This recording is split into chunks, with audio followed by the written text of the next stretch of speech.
अभी social media पर एक कुत्ता वायरल हो रहा है अलोका नाम का, जो कि अपने ही देश का देसी कुत्ता है, जो कि अभी अमेरिका में शांति संदेश के लिए हजारों किलोमीटर बौद्ध भिक्षुओं के साथ चल रहा है। जिस देसी कुत्ते को लोग अपने यहाँ पूछते तक नहीं है, आवारा कह के उसको धुतकारते रहते हैं, जिसको अपने पास आने तक नहीं देते हैं, ईटा पत्थर से मारते रहते हैं। आज उसी में से एक कुत्ता देखो सही लोगों के साथ होने से कितना सम्मान पा रहा है। और इस देसी आवारा कुत्तों का उन लोगों के साथ होना ये दिखाता है कि वो लोग कितने सिंपल हैं, कितने सच्चे हैं, जो कि किसी में भेद नहीं करते हैं। ये लोगों को दिखाने के लिए उस कुत्ते को अपने पास नहीं रख रखे हैं। अगर उनको दिखाना ही होता तो कोई महंगा ब्रीड का कुत्ता रखते, जो दिखने में भी आकर्षक लगे, जो झबड़ा लगे, जिसका बाल बड़ा बड़ा हो।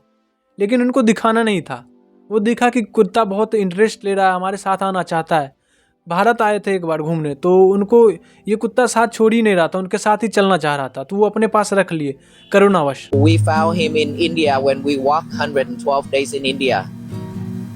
We found him and he followed us the whole time. मेरा इस वीडियो को बनाने के पीछे का उद्देश्य सिर्फ अवेयरनेस फैलाना है। मैं कोई डॉग चैनल नहीं खोल रखा हूँ जिसपे मैं डॉग्स की बातें करता हूँ। मैंने लोगों को देखा है कि वो कहते हैं मैं डॉग लवर हूँ, लेकिन वो डॉग लवर होते नहीं, वो ब्रीड लवर होते हैं। वो देसी कुत्ते को देखना भी नहीं चाहते, लेकिन जो ब्रीड्स के डॉग्स होते हैं, जो महंगे महंगे डॉग्स होते हैं, उसके पीछे ही वो पागल रहते हैं। देसी कुत्ते भी कुत्ते ही हैं, वो भी हमारा प्यार और अटेंशन डिजर्व करते हैं। मैं तो समझता हूँ ये देसी कुत्ते कई पहलुओं में उन ब्रीड डॉग्स से बेहतर होते हैं। आज मैं एक कंपैरिजन बताऊंगा आपको कि कैसे ये ब्रीड डॉग्स से बेहतर होते हैं। सबसे पहले हम ब्रीड डॉग्स और बिना ब्रीड के डॉग, जिसको हम देसी कुत्ता भी कहते हैं, उसके बीच का अंतर समझ लेते हैं। ब्रीड डॉग्स वो नस्ल है जिसको इंसानों ने बनाया अपने समझ और अपने पसंद के अनुसार। इसको दो अलग अलग ब्रीड्स के कुत्तों को आपस में मेट करवा कर जो कुत्ता होता है उसको ब्रीड डॉग्स कहते हैं। इंसानों ने ऐसा इसलिए किया क्योंकि इनको एक खास तरह का दिखने वाला कुत्ता चाहिए था, एक खास तरह का स्वभाव वाला कुत्ता चाहिए था, तो इन्होंने बहुत समय तक अलग अलग ब्रीड्स को मेट्स करवा कर ऐसा कुत्ता बनाया। लेकिन इस तरीके से कभी कभी ऐसा भी कुत्ता बन जाता है जिसको इंसान अपने घर में नहीं रख सकता, जिसको पालतू बनाकर नहीं रखा जा सकता,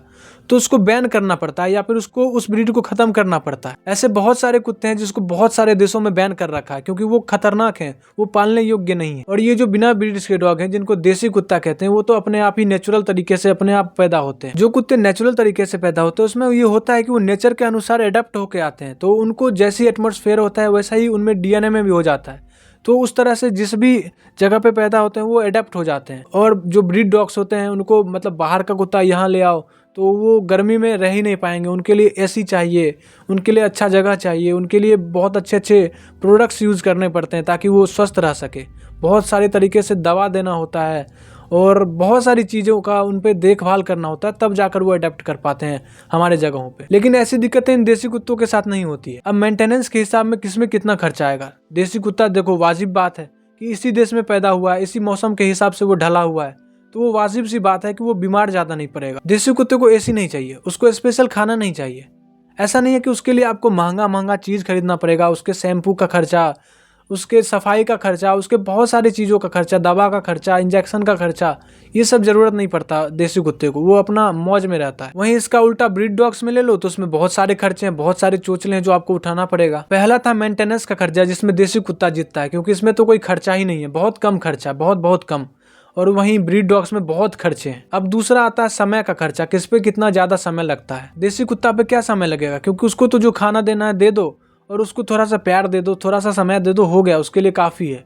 लेकिन वही जो ब्रीड्स डॉग होते हैं उनको मतलब बहुत सारे समय देना पड़ता है। उसको सफाई का खर्चा देखो, वो बीमार नहीं पड़ गया वो देखो, उसको उठाकर ले जाओ, ले आओ, घुमा दो, टहला दो, उसको बहुत सारा समय देना पड़ता है। लेकिन यहीं देसी कुत्ते को इस सब का कोई मतलब आपको ज़्यादा समय देने की ज़रूरत नहीं पड़ती है। आप इसको पालतू बनाओ तब भी ठीक, नहीं बनाओ तब भी ठीक, बस आप इसको थोड़ा सा प्यार दे दो, थोड़ा सा समय दे दो। ऐसा नहीं है कि आपको इसको अडॉप्ट ही करना है। आप किसी आवारा कुत्ते को जो कि घूमता है आपके दरवाजे पे या आसपास घूमता है, उसको भी थोड़ा सा समय दे दो, थोड़ा सा खाना दे दो, वो आपके लिए वफादार बना रहेगा।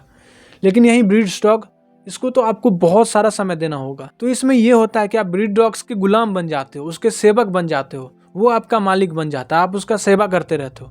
लेकिन वहीं देसी डॉग्स का वो आप उसका सेवक नहीं बनते, उसको थोड़ा सा समय दे दो तो आप उसका मालिक बने रहते हो। वहीं इसका आपको सेवक बन के रहना पड़ता है। तो आपको मालिक होने का सुख तो ये देसी डॉग्स ही दिलाता है, ना कि ब्रीड डॉग्स। तो ब्रीड डॉग्स लेने के बाद आपका बहुत सारा समय वही ले जाएगा, आपको बहुत सारा समय उसी पर देना होगा, छोटी छोटी बातों का चिंता करना होगा। मैं तो यही कहना चाहूंगा हर उन लोगों को जिनको कुत्ता से भी प्यार है और अपनी जिंदगी में और भी बहुत सारे काम करने हैं, तो आप एक देसी कुत्ता को अपना लो, या फिर नहीं भी अपनाना है तो किसी आवारा कुत्ते को थोड़ा सा प्यार और समय दे दो, वही काफी है आपके लिए, आपका प्यार भी हो जाएगा। पता है एक रिसर्च में पाया गया कि जिस कुत्ते को इंसान का प्यार मिलता है, जो इंसान से जुड़ा रहता है, वो ज्यादा दिन जीता है उस सामान्य कुत्ते से जो इंसानों से जुड़ा नहीं रहता है। तो आपका प्यार बहुत जरूरी है, हर कुत्ता डिजर्व करता है आपका प्यार। तो कृपया करके आप अपना समय उन्हीं कुत्तों को दें जो पहले से ही आपके आसपास हैं, खरीदने के बजाय। इससे आपका समय भी बचेगा, पैसा भी बचेगा और आप टेंशन मुक्त भी रहोगे। मैं ये बिल्कुल नहीं कह रहा हूँ कि आप ब्रीड डॉग्स लो ही मत। अगर आपके पास समय है, पैसा है, आप अफोर्ड कर सकते हो तो आप बिल्कुल लो, लेकिन उससे पहले एक देसी कुत्ता जरूर रखो। आप पहली प्रेफरेंस आपकी एक देसी कुत्ता होनी चाहिए। ऐसा ना हो कि आप महंगा ब्रीड डॉग अपने घर में रख रखे हो, उसको एसी में रख रखे हो और बाहर के आवारा कुत्ते भटक रहे हैं, मर रहे हैं, भूखे मर रहे हैं, सर्दी लग रहा है, गर्मी लग रहा है, आपको उस पर ध्यान ही नहीं है, तो ये गलत बात हो जाएगी ना। पता नहीं ये ट्रेंड चल पड़ा है कि जो देसी कुत्ता रखते हैं वो फूल हैं और जो ये ब्रीड डॉग रखते हैं वो कूल हैं, एजुकेटेड है, पढ़े लिखे हैं, अमीर हैं और इनको फूल समझते हैं जो कि देसी कुत्ता जो भी पालते हैं। और ऐसा ही भेदभाव अन्य जानवर को रखने वालों के साथ हुआ है। जो बकरी रखते हैं, जो गाय रखते हैं वो गवार हैं और ये जो ब्रीड डॉग रखते हैं वो होशियार हैं। और मैंने तो ऐसे ऐसे डॉग लवर्स देखे हैं जो खुद को बताते हैं मैं एक डॉग लवर हूँ और अपने सोशल मीडिया पर पोस्ट शेयर करते हैं कुत्तों के साथ कि मैं बहुत कुत्तों को प्रेम करता हूँ। और शाम में वही लोग 2.5 किलो 2 किलो चिकन तौलवा के ले जाते हैं, मटन तौलवा के ले जाते हैं कि आज रात में यही पार्टी चलेगा। पता नहीं ये किस तरह के डॉग लवर और एनिमल लवर हैं। पहले तो ये दिखा के लोगों को सोशल मीडिया पे बहुत सारे तोता उड़ाते हैं और शाम में मटन और चिकन तौलवा के ले जाते हैं खाने के लिए। पता नहीं ये किस तरह का जानवर से प्रेम है, मुझे तो कुछ समझ नहीं आता। अगर आपको समझ में आ रही हो तो आप ज़रूर कमेंट में बताना। धन्यवाद, आज के लिए इतना ही।